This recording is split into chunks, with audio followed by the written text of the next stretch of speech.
Hare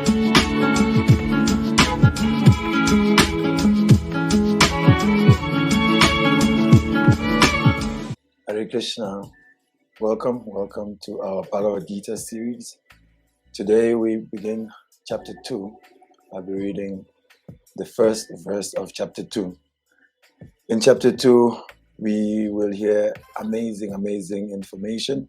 It is the contents of the Gita summarized. And today we are looking at the first verse, an important subject to do with our emotions. So let us see the verse. Sanjaya Uvacha Tam Tata Kripaya Vastam Ashru Pona Kolekshanam Vishidanta Midam Vakshyam Uvacha Madhusudana. Sanjaya said, seeing Arjuna full of compassion, his mind depressed, his eyes full of tears, Madhusudan Krishna spoke the following words. Bhagavadgita, 2nd chapter, text 1. I want to particularly look at the aspect of Arjuna's emotions. He's been giving some arguments at the end of that chapter why he shouldn't fight. He became overwhelmed because try and imagine all the people you know, you love, you grew up with, they are all getting ready to fire weapons at you and it's wartime. And you are meant to use your expertise to kill them. That didn't sit well with Arjuna. And therefore he was overwhelmed by emotions. So we understand how the psychological functions work. We are thinking, feeling, and willing.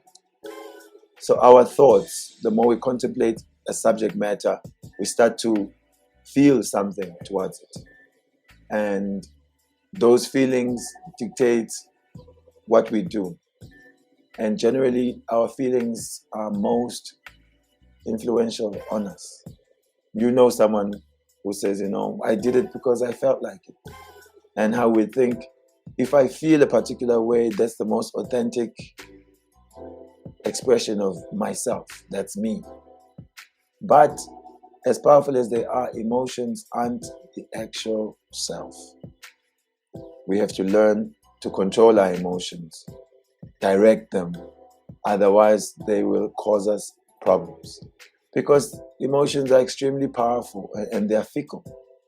They can change suddenly and unpredictably. They can destroy even our determination to do something important in our lives.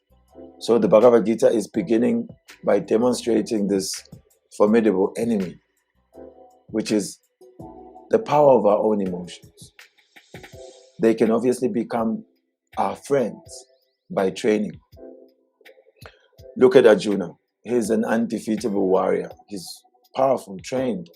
He could fight with the demigods. He defeated armies just on his own. But he's becoming defeated before this war begins. It's the greatest war of his career. Not even a single shot has been fired. Just by Krishna riding the chariot, bringing him before everyone, and when he looked into their eyes, looked at their determination to fight, his emotions overcame him. So, determination is needed for spiritual life. And when our determination is disturbed by emotional states, then we are unable to execute our duties. So now we will find out how Krishna helps Arjuna to stabilize his emotions, because he helps him by grounding them in reason and reality. Reality is that it's wartime. All other means of stopping this war from happening have been exhausted. The only solution now is to fight. That's the reality. And the reason why they must fight, that on the other side of the Kaurava side, their determination is selfish, self-centered, irreligious. And Krishna's interest is to establish a religious, spiritually minded king on the throne so that everyone becomes protected by such a virtuous king. So such sound arguments give Arjuna the reasons to understand. And the initial point is that the soul is indestructible. We are indestructible people.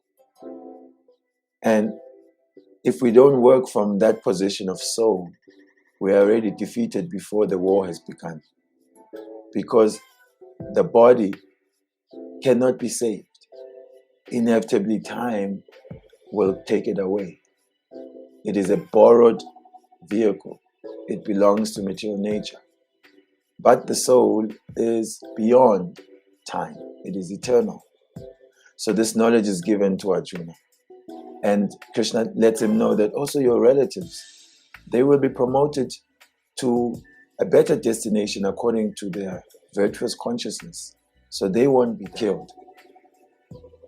So what is grounding, and that which we should also take shelter of, is Krishna's love for all beings.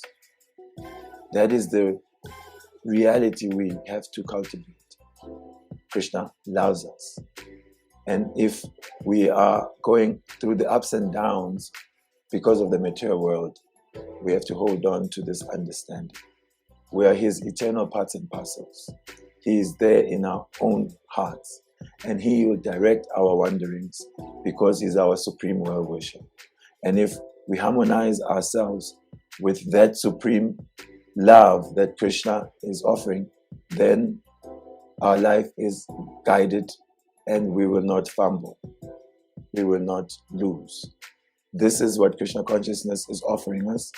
And today, just meditate on that and give me your comments in the comment section.